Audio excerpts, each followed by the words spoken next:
اسلام آباد high court میں درخواست کے ساتھ نواز شریف کی میڈیکل رپورٹ بھی منسلک کی گئی ہے، جس میں برطانیہ سے تعلق رکھنے والے ڈاکٹر ڈیوڈ آر لارنس کے دستخط بھی موجود ہیں۔ 4 ستمبر کی میڈیکل رپورٹ جس میں یہ بتایا گیا ہے کہ نواز شریف ذہنی دباؤ اور امراض قلب سمیت دیگر بیماریوں میں مبتلا ہے، وطن واپسی خطرناک ہو سکتی ہے۔ درخواست میں نواز شریف صاحب نے موقف اپنایا ہے کہ حالت ایسی نہیں کہ وطن واپس آ سکوں، ابھی علاج مکمل نہیں ہوا ہے، ڈاکٹرز نے سفر کی اجازت نہیں دی ہے، کورونا وبا کے باعث علاج کے لیے اسپتال داخل نہیں ہو سکا۔ نواز شریف صاحب نے کہا کہ ان کی طبیعت کے بارے میں معلوم کرنا حکومت کا کام تھا۔ کیا نواز شریف ضمانت میں توسیع نہ دینے کے پنجاب حکومت کے فیصلے کو بھی چیلنج کریں گے؟ اور ساتھ ہی ناظرین، توشہ خانہ ریفرنس میں نواز شریف اشتہاری قرار دیے جا چکے ہیں۔ احتساب عدالت کی جلد گرفتاری کے لیے نیب کو انٹرپول سمیت ہر ممکن اقدامات کا حکم دے دیا ہے۔ آصف علی زرداری اور یوسف رضا گیلانی پر فرد جرم عائد ہو گئے، ملزمان نے صحت جرم سے انکار کر دیا۔ حکومت پاکستان نے کیوں نواز شریف کی واپسی پر خاموشی اختیار کر لی ہے؟ جو خود میاں صاحب کو واپس لانے کے لیے پرجوش تھے۔ نواز شریف کی میڈیکل رپورٹس جعلی ہیں، یہ اصل اب تک تحقیق کیوں نہیں شروع ہوئی ہیں؟ اور اب کل میاں صاحب کی اپیل مسترد ہونے پر کیا کوئی پریشانی کا سامنا ہو سکتا ہے؟ اس پر بات کرنے کے لیے پینل میرے ساتھ موجود ہوگا۔ عدنان عادل صاحب تجزیے کے لیے ساتھ موجود ہیں، نہال مسلم لیگ نون سے میرے ساتھ موجود ہوں گے، اور چودھری منظور صاحب پاکستان پیپلز پارٹی سے میرے ساتھ موجود ہوں گے۔ نہال ہاشمی صاحب، آپ سے بات کا آغاز کرتے ہیں۔ سر فائنلی یہ ڈیسائیڈ ہوا کہ نواز شریف صاحب نہیں آ رہے، انہوں نے سرنڈر کرنے سے معذرت کی ہے، عدالتی حکم پر نظر ثانی کی درخواست بھی کی ہے۔ سر اب آگے کا کیا پروسیس ہونے جا رہا ہے؟ یہ توشہ خانہ کیس میں یہ نواز شریف صاحب کو اشتہاری قرار دے دیا گیا ہے، اس کے لیے اب مسلم لیگ نون کیا کرے گی؟ سر بسم اللہ الرحمن الرحیم۔ سب سے پہلے تو میں آپ سے کہوں گا، یہ کبھی بھی ہم نے نہیں کہا کہ ہم کبھی نہیں آئیں گے۔ دیکھیے، پاکستان کی عدالتوں نے، پاکستان کے فیڈرل کیبنٹ نے یہ فیصلہ کیا، اور ان کے فیصلے کے مطابق اور پاکستان کے 10 ڈاکٹرز کے فیصلے کے نظر انہیں ملک سے باہر بھیجا گیا۔ ملک سے باہر اس لیے بھیجا گیا کہ وہ علاج کریں، اور جب تک ان کا علاج مکمل نہیں ہوتا تو دنیا میں کہیں ایسا نہیں ہوا کہ وہ ادھورا علاج چھوڑ کے آ جائیں۔ آپ کو یاد ہوگا کہ انہوں نے اپنی بیگم کا ادھورا علاج چھوڑ کر کے اپنی بیٹی کے ہاتھ کو پکڑ کے پاکستان آ گئے تھے، تو ان کے غیر حاضر بیوی جو ہے ان کی اہلیہ اللہ کو پیاری ہو گئی تھی۔ تو ہمیں تو پتہ ہے، ہم ایک سوراخ سے مومن بار بار نہیں دیکھا جاتا، تو جب تک علاج مکمل نہ ہو، اور آپ کو پتہ ہے پوری دنیا میں کورونا ایسا وبا ہے کہ ہاسپٹلز نے آپریٹ کرنے سے منع کر دیا، ڈاکٹرز نے پیشنٹس کو دیکھنے سے منع کر دیا۔ ان حالات میں پاکستان کا سب سے مقبول leader, 3 time prime minister of Pakistan, وہ کیوں نہیں آئے گے؟ ضرور آئیں گے وہ، مگر جب انہیں ان کے ڈاکٹر اجازت دیں گے، وہ ڈاکٹر کے مرضی سے گئے اور ڈاکٹر کے مرضی سے آئیں گے۔ ٹھیک، اچھا نہال ہاشمی صاحب، یہ تو آپ کا موقف پارٹی موقف ہو گیا نا، یہ مسلم لیگ نون کا موقف ہو گیا۔ سر کیونکہ آپ قانون بھی جانتے ہیں تو ذرا قانونی معاونت مشاورت بھی سر آپ سے ہو جائے گی۔ بتائیے کہ نواز شریف صاحب کی جو استدعا ہے یہ اگر کل منظور ہو جاتی ہے پھر تو درست ہے، لیکن اگر سر یہ منظور نہیں ہوتی تو پھر کیا مشکلات مسلم لیگ نون کو نواز شریف صاحب کو برداشت کرنے پڑیں گے؟ ذرا اس بارے پر یہاں پر بھی روشنی ڈالیے گا۔ دیکھیے، پہلی کیا مشکلات کم مسلم لیگ نون پہ اور محمد نواز شریف بالخصوص ان کے خاندان پہ کیا گیا کہ ان کی اہلیہ سے ان کو اہلیہ اللہ کو پیاری ہو گئی، ان کے وزارت عظمیٰ پہ الزام لگایا گیا، ان سے وزارت عظمیٰ چھین دیا گیا، ان کو فیک کیسز میں انوالو کیا گیا، ان کے خلاف JID بنائی گئی، قانون سازی کی گئی تاکہ وہ پارٹی کی صدارت بھی نہ کر سکے، پارٹی ان سے لے لیا گیا، جیل میں بند کر دیا گیا، جیل سے نہیں دل بھرا، بیٹی کو بند کر دیا، بیٹی سے دل نہیں بھرا، بھتیجے کو کر دیا، داماد کو کر دیا، کیپٹن صفدر کا کیا تعلق تھا اس سے بند کر دیا، اس کے بعد دیگر لوگوں کو بند کر دیا، پھر نیب میں لا کے خانے میں رکھے، سولیٹری کنفائنمنٹ میں رکھا۔ یہ کافی کچھ ہے۔ ایک اتنا مقبول، دنیا کو ہم کیا پیغام دے رہے ہیں؟ یہ ہمارے یہاں کون سا نظام چل رہا ہے کہ مقبول ترین لیڈر کے ساتھ جو فیڈ لے کے آتا ہے، جو لوگوں کے لیے روزگار لاتا ہے، جو انفراسٹرکچر ڈیولپ کرتا ہے، اس کو آپ محروم کر دیتے ہیں اس کے بنیادی حقوق سے۔ بالکل ٹھیک ہے نہال صاحب، اسی لیے میں نے آپ سے کہا تھا کہ آپ نے جو آغاز میں بات کی، انفیکٹ ابھی تک جو آپ بات کر رہے ہیں وہ نہال ہاشمی جو مسلم لیگ نون کو ریپرزینٹ کرتے ہیں اس حساب سے بات کر رہے تھے۔ میں آپ سے ذرا اس کے قانونی نکات بھی جاننا چاہ رہی تھی۔ میں آتی ہوں دوبارہ آپ کی جانب، عدنان عادل صاحب بھی کیونکہ ساتھ موجود ہیں۔ عدنان صاحب، مجھے یہ بتائیے گا، یہ نواز شریف صاحب کا معاملہ جب سے شروع ہوا اس کے بعد پاکستان تحریک انصاف میں بڑا جوش دکھائی دیا کہ نواز شریف صاحب کو واپس لے کر آئیں گے، یہاں تک کے بیانات ہو گئے کہ شہباز شریف صاحب نائل ہو جائیں گے اگر نواز شریف صاحب نہیں آتے. وزیر اعظم بھی بڑے متحرک ہو گئے اس بات پر، انہوں نے کمیٹی تک بنانے کی بات کر دی، انہوں نے اس پر کام کرنے کی بات کر دی. لاسٹ ٹائم پروگرام میں بھی فواد چودھری صاحب سے بات ہو رہی تھی جب یہ سرنڈر والی بات ہوئی تھی نواز شریف صاحب کی، اس وقت انہوں نے کہا کہ جو عدالتی حکم ہوگا اس کے مطابق حکومت کارروائی کرے گی. لیکن سر ابھی تک کسی قسم کی کمیٹی یا وہ میڈیکل رپورٹس اس پر بھی تحقیقات کا آغاز نہیں ہو سکا، بالکل ہی خاموشی ہو گئی تحریک انصاف میں. تو یہ بات یہ ہے کہ انہوں نے اپنے ڈاکٹر کی رپورٹ دی ہے، لیکن کوئی ٹیسٹ رپورٹ، کوئی ایسی اوتھینٹک ایسی چیزیں انہوں نے نہیں دی ہیں جس سے پتہ چلے کہ ان کی جو صورتحال ہے طبی وہ کیا ہے. صرف یہ کہ ان کا جو ڈاکٹر ہے اس نے ایک رپورٹ بنا دی ہے کہ ان کی صحت بہت خراب ہے. تو ہمیں پہلے سے معلوم ہے انہیں 4-5 بڑے شدید قسم کے امراض لاحق ہیں، اسی لیے تو وہ باہر گئے تھے. اور یہ پاکستان کی عدالتی تاریخ کا ایک بہت ہی انوکھا واقعہ ہے کہ ایک سزا یافتہ مجرم کو ملک کی حدود سے باہر جانے کی اجازت دی گئی ہے. یہ بہت غیر معمولی رعایت تھی جو کورٹ نے ان کے ساتھ کی. اب یہ کوئی معاہدہ تو ہے نہیں برطانیہ اور پاکستان کے درمیان کہ ان کو پاکستان کے حوالے کیا جائے. اگر وہ نہیں آنا چاہتے تو پھر مشکل ہوگا ان کو واپس لانا. اب یہ ہے کہ کل جو عدالت اسلام آباد ہائی کورٹ ان کی وہ رپورٹ ان کے سامنے جائے گی، وہ جو فیصلہ کریں گے وہ بہت اہم ہوگا. کیا عدالت یہ فیصلہ کرتی ہے کہ ان کو مفرور قرار دے دے؟ اس کیس میں بھی ابھی وہ مفرور قرار دیے گئے ہیں توشہ خانہ کیس میں، لیکن یہ جو ان کی اپیل کا کیس ہے اس میں اگر ان کو مفرور قرار دے دیا گیا تو پھر ان کے پاس فورم بچتا ہے سپریم کورٹ کا کہ اس میں اس کے خلاف اپیل کریں. لیکن اگر مفرور قرار دے دیا جاتا ہے تو پھر دیکھنا یہ ہوگا کہ کیا اسلام آباد ہائی کورٹ ان کی غیر موجودگی میں ان کی اپیلیں سنتی ہے جن 2 کیسز میں ان کو سزا ہوئی ہے. اگر وہ ان کی غیر موجودگی میں ان کے کیس کی سماعت کر لیتے ہیں تو ہو سکتا ہے کہ وہ 2-3 مہینے میں مکمل ہو جائے. اور اس بات کا بھی امکان ہے کہ ان کی سزا برقرار رکھی جائے، اور اس بات کا بھی امکان ہے کہ ان کی سزا جو ہے ختم کر کے ان کو معصوم قرار دے دیا جائے.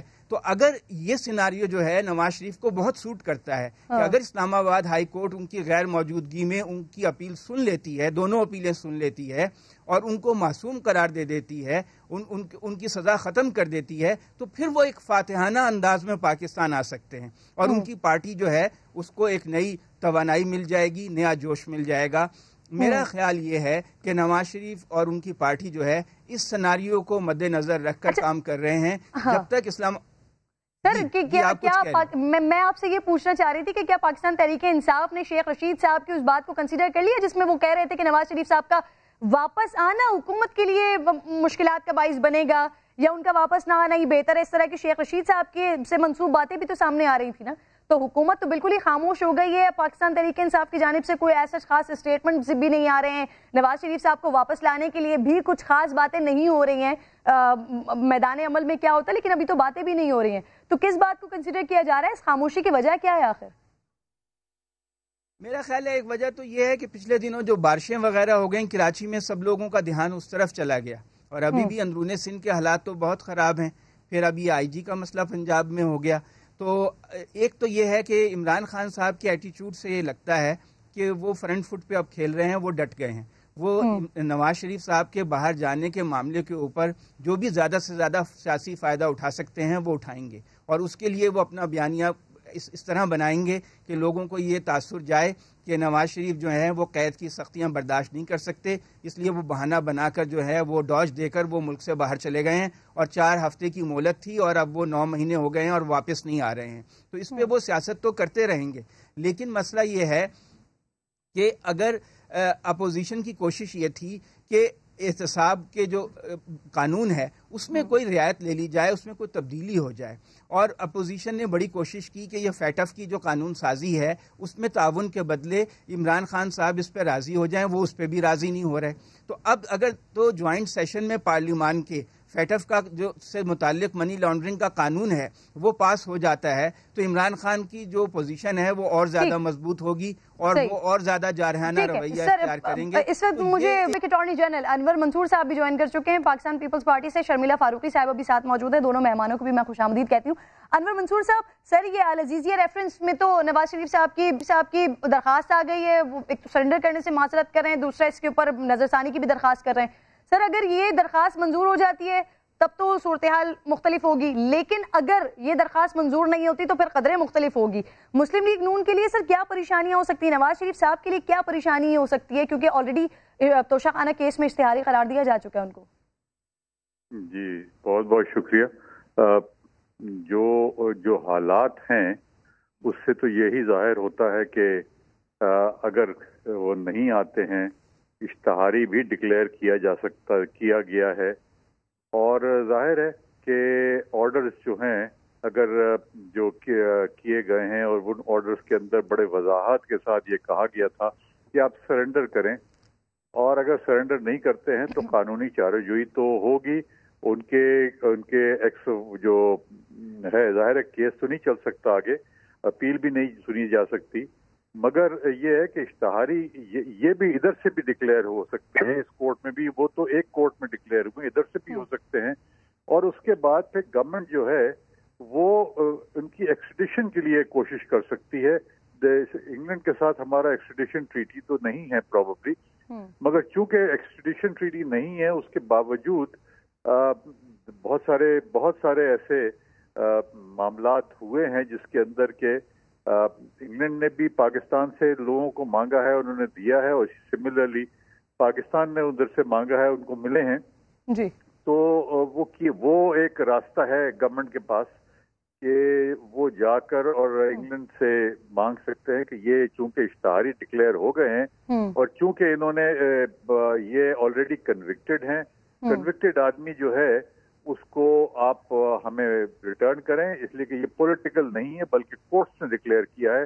یہ پولیٹیکل ایزائلم کی طرف نہیں جا سکیں گے، اور اگر پولیٹیکل ایزائلم کی طرف جائیں گے تو پروبیبلی وہ بھی نہیں ہو سکتا. تو اس لیے میرے خیال میں تو یہی ایک راستہ رہ گیا ہے کہ ان کو واپس لایا جائے. اچھا انور صاحب، اب اس طرح کی کیسز میں اگر بادی نظر میں کوئی کیس ہے ذرا سر اس کا بھی حوالہ دے دیجیے گا جہاں پر یہ پرٹیکولر اس طرح سے کسی کو لایا گیا ہو، اگر کورٹ کی جانب سے اشتہاری قرار دے دیا گیا ہو. سر کیا اس کے لیے کوئی خاص ٹائم لمٹ حکومت کے پاس ہوگا کہ جس کے اندر لے کر آنا ہوگا؟ کوئی اس طرح کا قانون ہے کہ اگر عدالت حکم دے کہ اتنے وقت کے اندر لایا جائے تو پھر حکومت کوشش کر سکتی ہے؟ دیکھیے بعض حکومت سے عدالت کہنے کی ضرورت نہیں ہوتی ہے. آپ کو یاد ہوگا پنجاب بینک کے کیس کے اندر انگلینڈ سے امریکہ سے بھی لایا گیا تھا اور ملیشیا سے بھی آئے تھے لوگ. کوئی ایسا وہ نہیں ہوتا کہ کوئی خاص ٹائم لیمٹ ہوتا ہے. میوچل لیگل اسسٹنس ایک وہ ہوتا ہے جس میں کہ دونوں گورنمنٹس جو ہیں وہ اگری کر جاتی ہیں، میوچلی اگری جو پاکستان کے انگلینڈ کے ساتھ کیا ہوا ہے. تو اس میوچل لیگل اسسٹنس کے بیسس کے اوپر گورنمنٹس جو ہیں وہ آپس میں طے کر کے اور کسی کو لایا، اسپیشلی جہاں پر کورٹس کہہ رہی ہوں. لیکن دو طریقے ہوتے ہیں. ایک تو یہ ہوتا ہے کہ آدمی جا کے وہاں یہ کہے کہ مجھے پولیٹیکلی وہ کیا جا رہا ہے اور مجھے ڈر ہے کہ میں واپس جاؤں گا تو میں اریسٹ کر لیا جاؤں گا. بٹ یہاں پر وہ پولیٹیکل وہ نہیں ہے بلکہ کورٹس کے آرڈر ہیں. تو چونکہ کورٹس نے کنوکٹ کیا ہوا ہے تو یہ ان کے لیے بڑا مشکل ہوگا یہ کہنا کہ ہم پولیٹیکل وکٹمائزیشن ہو رہی ہے. پولیٹیکل وکٹمائزیشن نہیں ہو رہی ہے، تو اس لیے ازائلم کی طرف بھی نہیں جا سکیں گے. سر ایک اور چھوٹا سا جواب دے دیجیے گا کہ اگر اس طرح سے کسی کنوکٹڈ کو لایا جاتا ہے واپس تو کیا وہ دوبارہ اس کنٹری میں جا سکتا ہے قانوناً؟ دیکھیے وہ چونکہ وہاں پہ کنوکٹڈ نہیں ہے تو واپس تو جا سکتا ہے، صحیح، انلیس وہ ملک جو ہے ان کا ویزا کینسل نہ کر دے. ٹھیک ہے ٹھیک ہے جی ٹھیک ہے. شرمیلا فاروقی صاحبہ بھی ساتھ موجود ہیں. شرمیلا صاحبہ، کیونکہ آصف زرداری صاحب اور یوسف رضا گیلانی صاحب پر بھی فرد جرم آج عائد ہوئی ہے سر محترمہ، انہوں نے صحت جرم سے انکار کیا ہے. پاکستان پیپلز پارٹی یہ توشہ خانہ کیس میں آگے کیا پلان کر رہی ہے، کیا کرنے جا رہی ہے؟ جی شکریہ کرن. دیکھیے میں تو اس پورے احتساب کے پروسیس کے اوپر ایک سوالیہ نشان رکھنا چاہتی ہوں، کیونکہ اس ملک میں جب سے عمران خان صاحب کی حکومت آئی ہے یہاں بڑا دوہرا نظام ہے. وہ جو انصاف کا نعرہ لگاتے لگاتے یہاں تک پہنچے ہیں وہ لوگوں کو انصاف نہ دے سکے. ایک طرف تو آپ سابق صدر آصف علی زرداری صاحب اور سابق وزیر اعظم کو عدالتوں میں گھسیٹ رہے ہیں اور ان کے اوپر معمولی نوعیت کے کیسز بنا رہے ہیں جس میں باقاعدہ ایک پراپر سمری موو ہوئی ہے، وہ ایکسیپٹ ہوئی ہے، اور وہ گاڑی جس کے پیسے دے دیے گئے ہیں اس کے اوپر ان کو عدالتوں میں گھسیٹا جا رہا ہے. دوسری طرف جو چینی اور آٹا چور ہیں وہ اس ملک سے بھاگے ہوئے ہیں اور وہ لندن کے اندر جو ہیں وہ تفریحاں کر رہے ہیں، نہ ان کو کوئی پوچھ رہا ہے، نہ ان کو کوئی بلا رہا ہے، نہ ان کے اوپر کوئی بات کر رہا ہے. تو یہ بڑا دوہرا معیار ہے. ایسے پروسیس کے حوالے سے تو میرا خیال ہے کہ اب سب لوگ یہ باتیں کر رہے ہیں، اور یہ میں سمجھتی ہوں کہ اب عوام بخوبی سمجھتی ہے کہ قومی اداروں کو ایک اپنی سیاسی مخالفین کے خلاف ایک وچ ہنٹ کرنے کے لیے اور دباؤ میں رکھنے کے لیے استعمال کیا جا رہا ہے، جو کہ انتہائی افسوسناک بات ہے. اچھا شرمیلا صاحبہ، آپ نے جو بات کی کہ جو لوگ بھاگے ہوئے ہیں جن کی جانب آپ اشارہ کر رہی ہیں، تو اپوزیشن میں عمران خان صاحب اس وقت تھے، شیخ رشید صاحب تھے، تو نواز شریف کے خلاف اپوزیشن میں ہوتے ہوئے یہ دونوں گئے تھے نا. اگر آپ یہ کہہ رہی ہیں کہ وہ لوگ بھاگے ہوئے تو پاکستان پیپلز پارٹی یہ کیس پٹ کیوں نہیں کرتی؟ دیکھیے میں تو جہانگیر ترین صاحب کی بات کر رہی ہوں، اور میں اسی لیے آپ کو کہہ رہی ہوں کہ بحیثیت اپوزیشن آپ کیوں نہیں کیس کو آگے بڑھاتی یا آپ کیوں نہیں فائل کرتی؟ نہیں، اگر اس ملک میں اپوزیشن کا کام یہ رہ جائے کہ وہ احتساب کرے تو پھر احتساب کے باقی ادارے بند کر دیں. میں تو جب ان کے ساتھ بات چیت بھی کرتی ہوں یا ٹیلی ویژن میں بیٹھتی ہوں تو آگے سے یہ کہتے ہیں کہ جی آپ کو کوئی پرابلم ہے تو کورٹ چلے جائیں. اچھا جی، تو پھر آپ باقی ادارے بند کر دیں نا، میں آپ کو بند کر دیں، ایف آئی اے کو بند کر دیں. پھر ان کا کام نہیں، پھر یہ جو کام ہے یہ بھی اپوزیشن کو تھما دیں، ہم وہ بھی کر لیں گے، کوئی حرج نہیں ہے. لیکن جب اس کے لیے ادارے موجود ہیں تو پھر ان اداروں کو اپنی کارکردگی دکھانی چاہیے. اور اس ملک میں جو ایک تاثر آ رہا ہے، اور یہ تاثر کی بات صرف میں نہیں کر رہی، یہ بات اس ملک کے highest court chief justice of Pakistan کر چکے ہیں اور باقاعدہ لکھ چکے ہیں کہ کیا کارکردگی ہے اور کس طریقے سے دوہرا معیار ہے کہ ایک طرف آپ لوگوں کو چھوڑتے چلے جا رہے ہیں، دوسری طرف آپ لوگوں کو معمولی کیسز کے اندر جو ہے سالہ سال ذلیل کر رہے ہیں.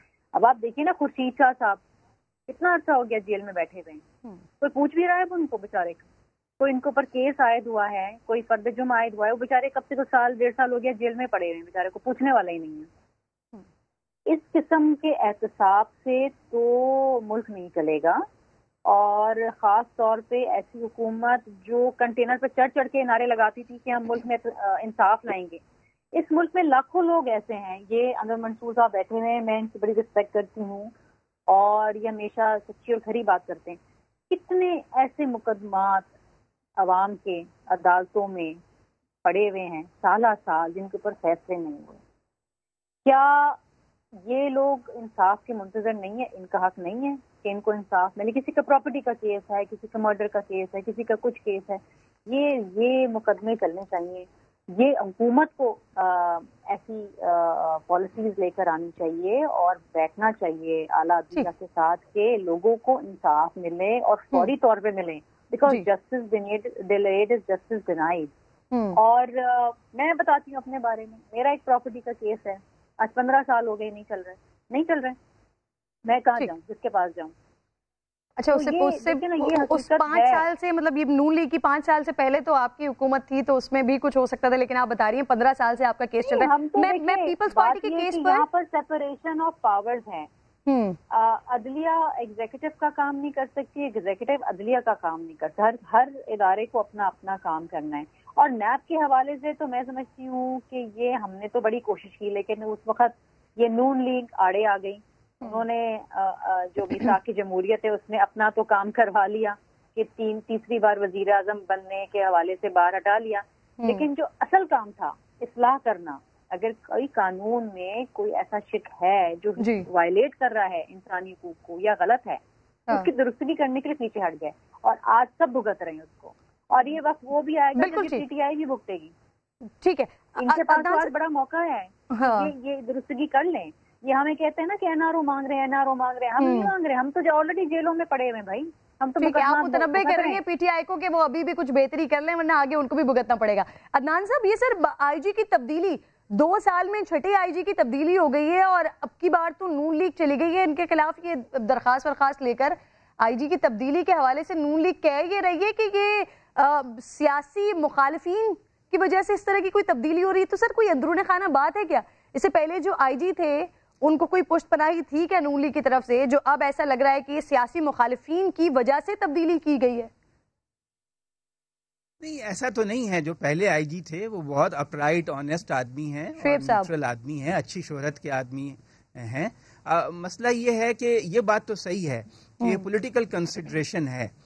لاہور میں جو ایجیٹیشن ہوا مریم نواز کی پیشی پہ، اس کے بعد لاہور میں وہ سمجھتے ہیں پی ٹی آئی والے کہ یہاں پر بہت سے پولیس آفیسرز ایسے ہیں جن کی ہمدردیاں نواز شریف کی پارٹی کے ساتھ ہیں اور جو نون لیگ سے وابستہ ہیں، ان کو ہٹایا جائے. تو انہوں نے یہاں پہ جو سی سی پی او لگائے عمر شیخ صاحب، وہ ان کی مشاورت اس میں شامل نہیں تھی آئی جی کی. آئی جی کو یہ بات پسند نہیں آئی. پھر عمر شیخ صاحب نے ان کے بارے میں بہت سے لوگوں کی موجودگی میں کچھ ایسے کمنٹ کر دیے غیر محتاط زبان میں، وہ معاملہ بھی سنگین ہو گیا. تو یہ اختلاف اتنے شدید ہو گئے کہ آئی جی نے کام کرنے سے معذرت کر لی. یہ بہت ہی افسوسناک ہے کہ 2 سال میں 6ٹھا آئی جی اب آیا ہے. اور یہ دیکھیے، یہ ایک دعوے کرتے تھے کہ ہم بہت نیوٹرل قسم کا پولیس بنائیں گے جو سیاسی مداخلت سے پاک ہوگی، لیکن ایسا ہو نہیں سکا. اور پارلیمانی جو نظام ہے ہمارے ملک کا، وہ ایسا ہے کہ اس میں پولیس جو ہے وہ غیر سیاسی ہو نہیں سکتی، ورنہ آپ حکومت نہیں کر سکتے. اگر آپ ایم پی ایم این اے کی سفارش نہیں مانیں گے تو وہ آپ کا ساتھ چھوڑ دیں گے. تو مجبوری یہ ہے ان کی کہ کوئی آئی جی ایسا ہو جو بھی سیاسی سفارش آئے وہ زیادہ سے زیادہ مانے. جو سابق آئی جی تھے وہ ان کی سیاسی جو سفارشات تھیں اور مداخلت تھی اس کو ریزسٹ کر رہے تھے، اور کافی عرصے سے اختلاف کی خبریں آ رہی تھیں. تو اب یہ تو دیکھیے لا ہے کہ 3 سال کی ٹینیور ہونی چاہیے آئی جی کی، کم سے کم 2 سال اور زیادہ سے زیادہ 3 سال. لیکن سر یہاں تو آوے کا آوا ہی بگڑا ہوا ہے کہ 2 سال میں 4-5 مہینے سے زیادہ نہیں چل رہا. بالکل. 4-5 مہینے سے انور منصور صاحب، یہ جو ہوتا ہے یہ پنجاب میں ہو رہا ہے. پہلے 8 مہینے میں ایک آئی جی تبدیل ہو گیا، 1 مہینے میں بھی تبدیل ہو گیا، پھر اب دوبارہ 6 مہینے کے بعد ہو گیا. سر نون لیگ کہتے ہیں کہ یہ غیر قانونی تبادلہ ہے. سر یہ ہو نہیں سکتا کیا؟ قانوناً تبادلے ہو سکتے ہیں اس طرح سے؟ دیکھیے، قانون میں تو یہ کہیں پابندی نہیں ہے کہ نہیں ہو سکتے، مگر ہونا نہیں چاہیے. یہ بہت امپورٹنٹ چیز ہے کہ جب تک کہ آپ اس کی ایک ٹینیور پوری نہیں دیتے ہیں، کسی کو ریزنیبل طریقے سے کام کرنے کی اجازت نہیں دیتے ہیں، اور اگر کسی شخص کو جو بیٹھا ہوا ہے وہاں پر اس کو اپنے آپ کو پروو کرنے کا وہ نہیں دیتے ہیں، تو اس سے ہوتا یہ ہے کہ ایک ڈسکنٹینٹمنٹ شروع ہو جاتی ہے. جب بھی قانون میں تو کوئی موجود نہیں ہے، مگر ایکسپیکٹڈ یہ ہوتا ہے کہ ایک ٹینیور جو ہے وہ کمپلیٹلی دینا چاہیے اس کو، اور اگر کمپلیٹلی ٹینیور نہیں دیں گے تو پھر جو ڈسپلن ہے فورسز کا، یہ فورسز ہیں، یہ کوئی عام روڈ پہ چلتے ہوئے لوگ نہیں، یہ فورسز ہیں. ٹھیک ہے سر، کہہ رہے ہیں آپ قانون میں تو ایسا کچھ نہیں ہے، لیکن پولیس آرڈر 2002 اس میں یہ ہے کہ کم از کم 2 سال اور زیادہ سے زیادہ 3 سال ٹینیور مکمل ہونے کے بعد تبدیلی ہونی چاہیے. بہت بہت شکریہ انور منصور صاحب، شرمیلا فاروقی صاحبہ اور عدنان عادل صاحب، آپ موجود تھے. ایک چھوٹا سا بریک لینا ہے مجھے ناظرین. بریک کے بعد جب میں واپس آؤں گی تو پاکستان کے 2 بڑے ستارے سوشل میڈیا پر اس وقت تنقید کی زد میں ہیں. دیگر ستارے اس بارے میں کیا کہتے ہیں، کیا رائے رکھتے ہیں، اس پر بات کریں گے بریک کے بعد.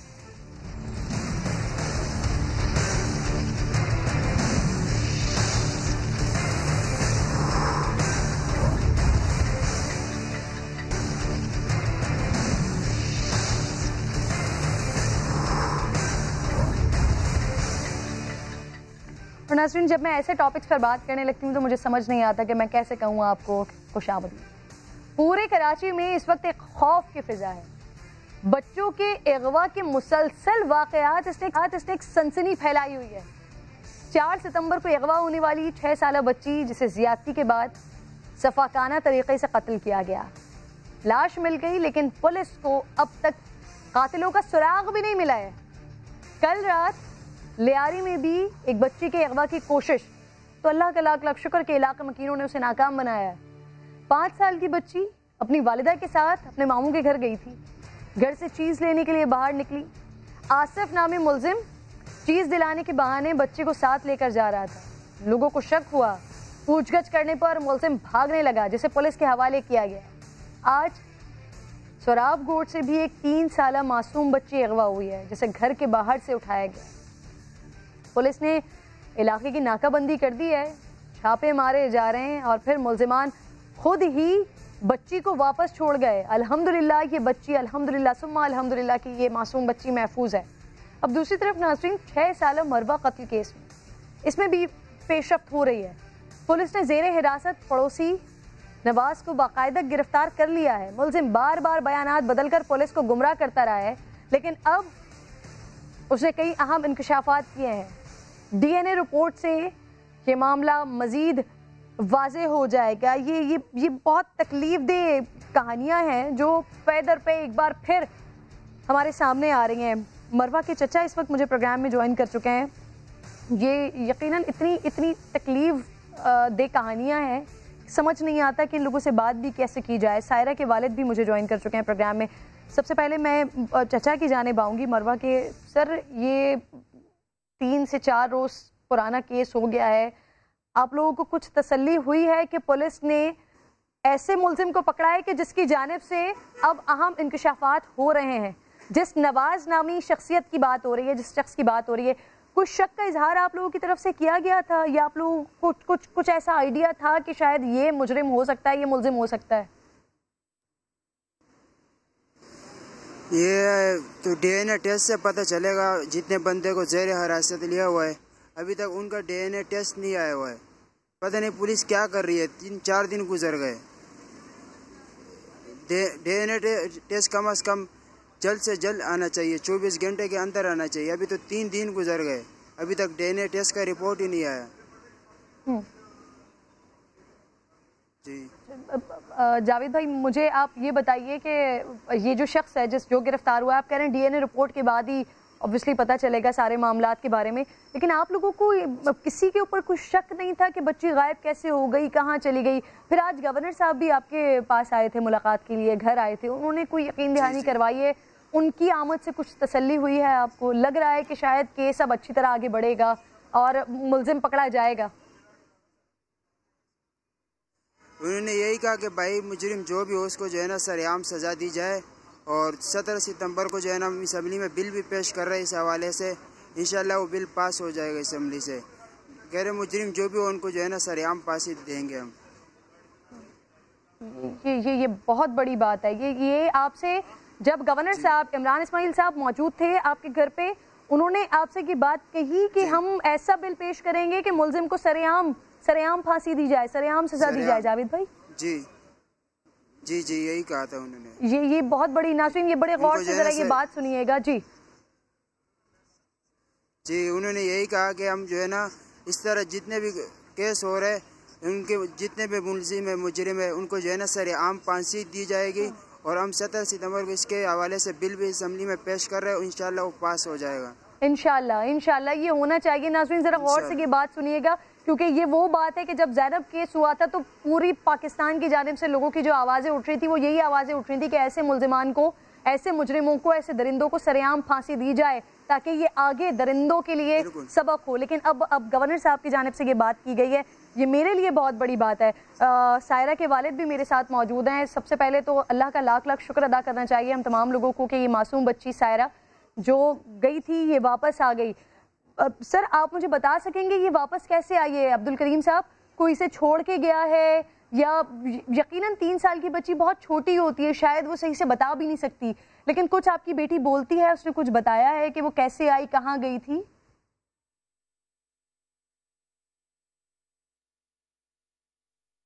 بس اصل میں یہ صبح 9 بجے کا ٹائم تھا نا, تو پھر جب اس نے مجھ سے پیسے مانگی کہ ابا مجھے پیسے دے, مجھے چیز لینی ہے, تو پھر میں نے 20 روپے اس کو ہاتھ میں دے دیے. تو یہ گئی اپنے لیے چیز لینے کے لیے, تو ساتھ میں 2 بچیاں اور بھی تھی. تو پھر جو ہے نا جو 10-15 منٹ کے بعد میرے بھتیجی اور بانجا بھاگتے ہوئے کہہ رہے سارا کو کوئی گاڑی میں اٹھا کے لے گئے. تو میرے پیروں سے زمین ہل گئی, کیونکہ اکثر سنا ہے نا یہ واقعات آج کل بچوں کے ساتھ ہوتے رہتے ہیں نا, تو پتہ لگ جاتا کہ میں ڈر گیا. میں نے بولا اللہ نہ کریے میری بچی کو بھی کوئی اغوا کر کے لے گیا.